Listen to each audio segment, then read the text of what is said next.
and welcome to English for You. I'm Reese. I'm Mike. And I'm hungry for some blood. Okay. What? Pretend I didn't say that. What did you just say? You're hungry for blood? I'm hungry. That's crazy. Oh, wait, are you a doctor? Are you looking for donations? Exactly. I can donate some blood for sick people. Sure, but if you're looking for blood for food, then I'll keep moving this way. That's a good idea because I might be a vampire. Okay, I'm definitely moving this way. Actually, people have told me that I look a bit like a vampire before.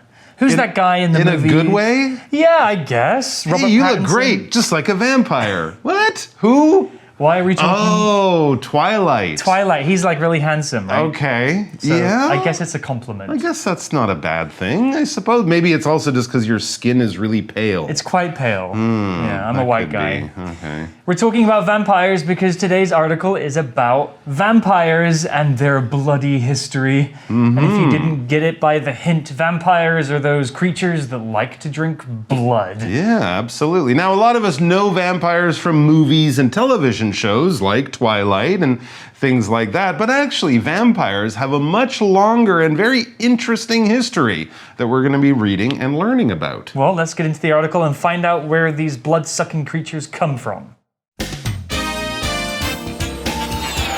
Reading. A Bloody History of Vampires. Sharp teeth, pale skin, and a hunger for blood. Stories say that these are just some of the symptoms of a terrible ancient condition. One bite from a person with this disease, and you'll be doomed too. You'll turn into a vampire that sucks blood, just like them. Vampires probably aren't real. However, there are so many stories about them that there may be some truth to their existence. Tales of vampires date back hundreds of years, and most stories come from Europe. The truth about vampires could be related to medicine, however. Descriptions of vampires often mention sharp teeth, gray skin, and being sensitive to sunlight. These symptoms are also typical of a health problem, which is called porphyria. Porphyria can turn your urine red, which could also explain the rumors about drinking blood. Instead of being evil monsters, it's likely that many vampires from historical records were actually humans that had porphyria. Long ago, people didn't understand much about the human body. They made up stories to explain the world around them instead. The article begins with a description: sharp teeth, pale skin, and a hunger for blood. That sounds just like you. Sounds just like me. Oh my gosh. Especially that last part. We've seen the words hunger and hunger for here. You probably know the feeling of being hungry. That's when you want to eat something and fill your stomach. Well, hunger is the noun form of the adjective hungry. Hungry is the name of that feeling when you really just need to eat something. We can use hunger also to talk about a strong want or need for something else, not just food. For example, I've been stuck in Taiwan so long, I have a hunger to travel to Japan. A hunger for a new, exciting experience. Here's an example sentence. Whenever I leave Taiwan, my hunger for beef noodles grows stronger every day. Of course, you're hungry to eat some, but also you have a desire. You just really want these beef noodles. Even if you're not that hungry, it's a strong desire. So you can have a hunger for blood, kind of in two ways, I guess, as a vampire, and neither of those is good for us normal people. But let's find out where exactly vampires kind of come from. Well, it says stories say that these are just some of the symptoms of a terrible ancient condition: the pale skin, the sharp teeth, the hunger for blood. Well, actually, some stories say that this is a symptom of a terrible ancient condition. Wow, that makes us think that this is actually kind of a real sickness, because when we talk about a symptom, this is like a sign of a disease. If you wake up in the morning, you might have a headache. It's hard to breathe through your nose and you're sneezing and coughing. All of those symptoms or signs say you probably have a cold. If you wake up with a desire to drink blood, you probably have something more serious than a cold. Anyways, back to these people, these stories of people with these symptoms. One bite from a person with this disease, and you'll be doomed too.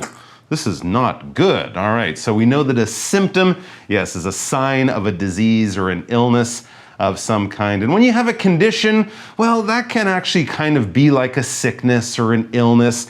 This is probably something that you get at some point in your life, and it doesn't just go away. We wouldn't talk about having a cold or a headache or a stomach ache as a condition. We might talk about diseases that you have to kind of learn to live with, maybe like diabetes or something like that. The doctors will treat you, you'll take medicine, you could live a long time, but it's one of those sicknesses that you'll always have with you. You'll have to change your life a bit. If it's a serious condition, it could end up killing you at some point. Either way, we're all doomed. No, I shouldn't say that. I mean, we are kind of technically true. Technically, we are all doomed. But if someone says you're doomed, that means you're in great danger and something terrible is going to happen to you, and you can't do anything about it. The kind of thing that you wouldn't want your fortune teller to tell you if they look at the lines in your hands or do the card and go, okay, you're doomed. That means you should probably say goodbye to your friends, give away all your good stuff, because nothing good is going to happen to you. Bad things are coming your way. You're in big trouble. You're doomed. Some people believe that doomsday is coming, and that's the day when the whole world ends and explodes in fire. We're all doomed on that day. We are doomed. So if you get bitten by somebody with this condition, you're doomed. I got it. Okay. Because probably you'll get this condition too. True. Well, the article explains more. It says you'll turn into a vampire that sucks blood, just like them. So you've been bitten by a vampire, and now you're going to turn into one. Yeah, they usually bite you in the neck, right? That's where your blood is flowing pretty fast. Yeah. You'll turn into a vampire. Turn into is this verb phrase, which means to change into something else, to go from one thing into another thing. It usually means to completely change. And we can use this for when something physically changes. For example, when ice melts, it turns into water. Or you can use it for something more abstract. For example, I was having a birthday party, but it turned into a nightmare when the clown arrived. I really don't like clowns. Oh, I thought the clown was a vampire or something. Just a regular old clown. But can you imagine a vampire clown? It's true. Vampires suck blood. Clowns suck the fun out of your party. It's true. It's not good. The word suck is something we've used several times already, so let's take a look at exactly what that means. The verb to suck means to draw something into your mouth by pulling air or liquid through your lips, using something called a vacuum, which is basically a lack of air. If you can suck a drink through a straw, you can suck an ice pop in your mouth. When you suck an ice pop, you're trying to get all the flavor and liquid from the ice pop into your mouth, and so you can taste it. But vacuum cleaners suck too. It's not just our mouths that can suck. Vacuum cleaners suck all of the dirt and grubby stuff from the ground to make your room clean. Here's an example sentence with suck. I need a thick straw to suck up the pearls in my bubble milk tea. All right, so now we have kind of what a lot of people think they know about vampires, what stories and especially movies and TV shows have taught us about vampires. But back in the article we read, vampires probably aren't real. Probably. That's true. I felt a little relief, but you're right. There is that adverb probably. It's a good bet, but yeah, they could be real. However, we learn there are so many stories about them that there may be some truth to their existence. So even if what we think from movies isn't quite right, some of it might actually be right or might be true. Tales of vampires date back hundreds of years. And most stories come from Europe. So they weren't just invented by smart people, creative people in Hollywood to scare us or things like that. No, The stories actually date back hundreds of years, way before movies and TV shows, and most of these stories come from Europe. The truth about vampires could be related to medicine. However, probably not, we don't mean medicine like when we take medicine. Here we mean a medical thing, a health condition, a health problem or sickness that people have had. All right, we have this word or this phrase date back. If something dates back to a time or a year or a period of history, we're basically saying that's when it began, that's when it started, that's when history says we first saw it or first had it happen in the world. So if something dates back to a certain time, like we could say the United States dates back to 1776, when George Washington and all those guys didn't want to pay their taxes. That's when it started, and of course it continued from them, but that is the beginning in history. And if something comes from a place, well, that's the place, not the time that it started, but the place where it started. So in the same kind of way that date back tells us when something started, where it comes from tells us where something started. Well, back to the article, and it says descriptions of vampires often mention sharp teeth, gray skin, and being sensitive to sunlight. Sure. That's right. In all the vampire movies I've ever seen, when the vampire goes outside and the sun hits their skin, they hiss like a cat, and their skin begins to burn. It sometimes burns, actually. Yeah, exactly. They hate the sun. So that's why they only go out to feed at nighttime. So we saw this word description, and this word comes from the word describe, which is the verb form. There are many verbs that you can change into nouns if you change the letters at the end of the word. So we have the verb to describe, and the noun version is a description. We can do this with other words like reflect and reflection, or act and action, or even inject and injection. We also saw the word sensitive. The vampire's skin is sensitive to sunlight, but what does that exactly mean? The word sensitive is an adjective, and it means easily influenced, changed, or damaged, especially by a physical activity or effect. Something that is sensitive needs to be dealt with carefully. It could be hurt or changed if you use it in the wrong way. We can use this word to describe people too, and in two different ways. A person described as sensitive is a person who has many emotions and maybe becomes sad very easily. We can talk about parts of our bodies being sensitive too. So, as the article pointed out, a vampire has sensitive skin. If you had sensitive skin, it means that your skin maybe is very easy to get hurt or sore, or very easily damaged. So you have to be extra careful when you're outside in the sun. Here's an example sentence. Our bodies are very sensitive to temperature. That's why we feel uncomfortable if it's too hot or too cold. All right, so some people, because of their health or health problems, may actually have gray skin, may look like they have pointy teeth, and be very sensitive to sunlight. Are they vampires? Well, no, we don't think so. In fact, there's a name for this disease or this health condition. It says these symptoms are also typical of a health problem which is called porphyria. So if you ask a doctor, maybe like a hematologist, a doctor who specializes in blood and blood diseases, they might go, oh yeah, porphyria, it's not common, but sure, people have that. It's a fairly typical disease in the world of blood diseases. When we say typical, we mean it's usual, it's common, it's to be expected. It's definitely not strange, weird, unusual, or anything like that. It's what you would think to see. It's what normally happens. It's what normally goes on. For example, it was a typical day at work for Lisa. She got up, got dressed, and then went over 1,000 kilometers per hour. Lisa is a fighter pilot. Oh, that's why it's a typical day. That didn't make sense until the end. Right, yeah. Typical day for a fighter pilot, strange day for us. Exactly. All right, so let's find out more about porphyria. Porphyria. It's a condition. Porphyria can turn your urine red, which could also explain the rumors about drinking blood. So in my research about porphyria, I discovered that it's not kind of a very specific condition that has a specific cause. Many symptoms. Many symptoms that could have different causes. Right. And some of the symptoms are these, as explained in the article, that might make you think that this person's a vampire. One of them is that your urine could be red. Now, your urine is usually yellow, or if you drink a lot of water, kind of colorless. Urine is just a fancy scientific word for pee.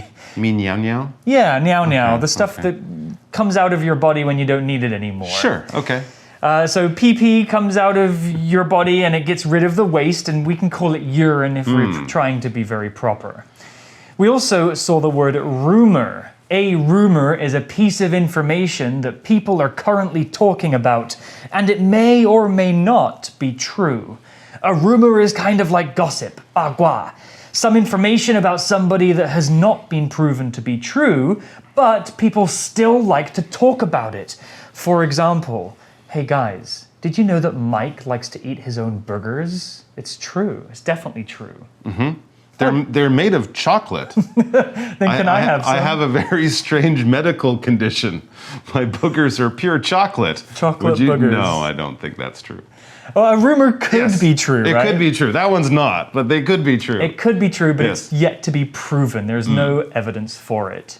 Here's an example sentence with rumor.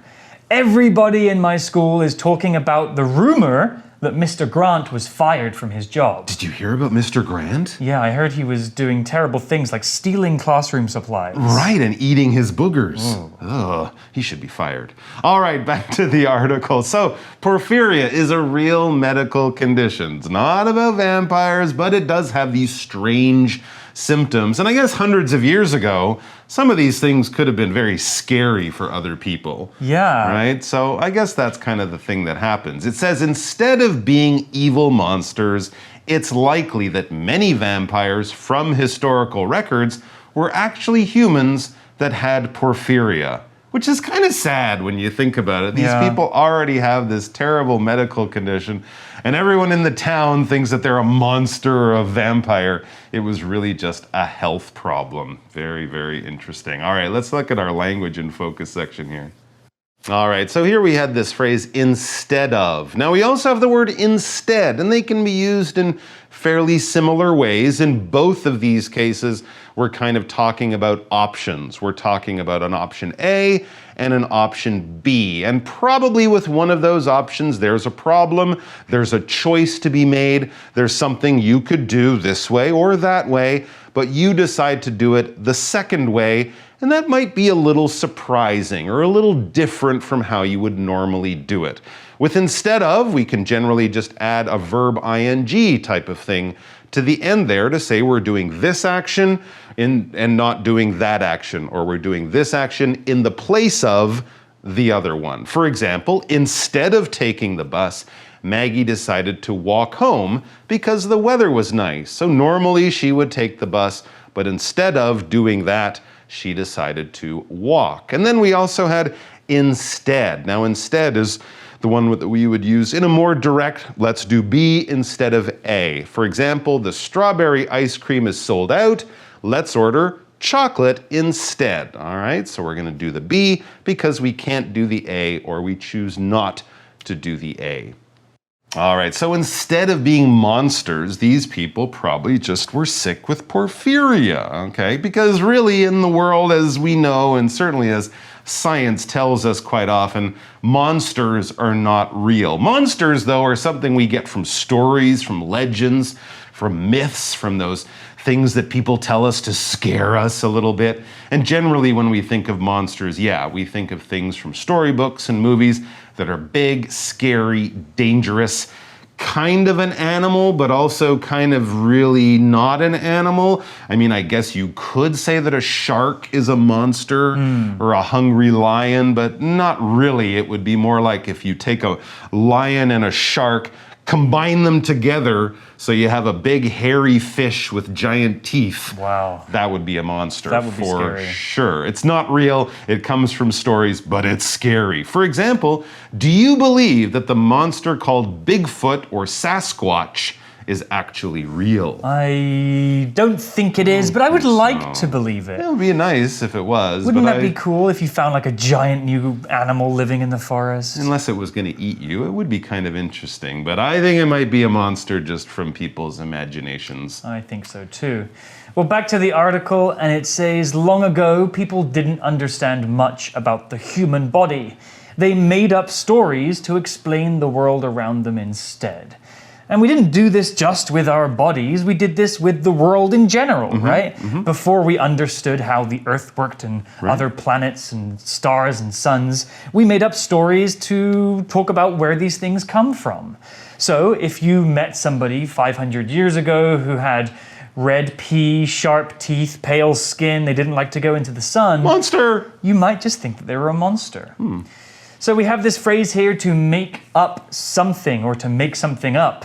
It means to invent a story or a poem, etc. It means to use your imagination to create something, usually a story. We can also use this phrase, to make up something, to mean to lie. He made it up. It wasn't true. He's a liar. Well, that's the end of day one of our article about vampires. We hope you've learned something spooky and maybe put the record straight for these people that are actually suffering from a terrible condition. We have more tomorrow about how vampires have changed over the years and the stories that they appear in. But for now, let's go to our For You Chat question. For You Chat. Today's For You Chat question is something we've kind of discussed already, but Mike, I'll pitch it to you. Okay. Do you believe in vampires, ghosts, or monsters? Why or why not? Outside of movies and stories, no, not really. I tried to see ghosts when I was a kid. I did all the things that I was supposed to do. Touch this thing, this picture after midnight, go to the church at 2 a.m. I didn't see any ghosts, so no. But I mean, they're really interesting, and you can learn a lot about different cultures and beliefs by what monsters they're scared of, but I think most of them have a sort of a scientific explanation. And plus, there's enough scary things in the real world, including normal sharks and even other people, that I don't think we need a lot of monsters. Yeah. How about you? I agree. Do you still look under your bed before you go to sleep? Check for monsters? Well, it's interesting you say that because I don't believe in monsters or ghosts or vampires, but I do sometimes feel that sense of horror and terror, you know, if I'm alone at night in an empty house, or if I'm in the forest, maybe my imagination will run wild and tell me that, oh, be careful, there's a monster here that wants to eat you. It's true. I know that they're not real, but I feel scared anyway. That's right. We are actually just big monkeys, right? And when we were living in the caves or the trees thousands of years ago, a lot of stuff was scary. And I think you're right. We still carry that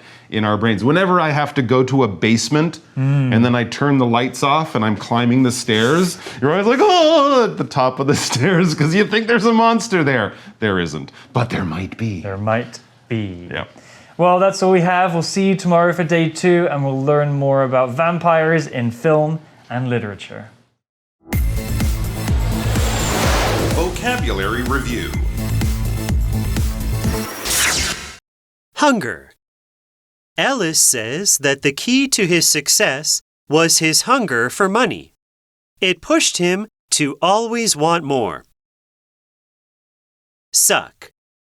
Ryan tried to suck the last few drops of juice from the bottom of his cup. Sensitive. This type of soap is good for sensitive skin. It doesn't contain bad chemicals, so it's very gentle. Typical. This is a typical dish from this part of Italy. It contains lots of fresh vegetables, such as tomatoes and cabbage. Rumor. There was a rumor that Mickey had killed his dog, but the story turned out to be false. Monster. When Charlie was young, he worried that monsters would eat him in his sleep. Now, though, he knows they're not real. 智慧小补帖。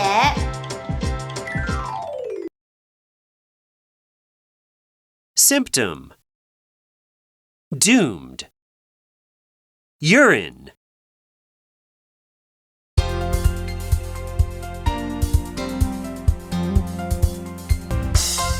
以上节目是由活用空中美语制作。活用空中美语杂志，请洽询全国各大书店。如欲索取试听教材，请来电02-2364-4000 02-2364-4000，或上网查询，网址是 www.english4u.net www.english4u.net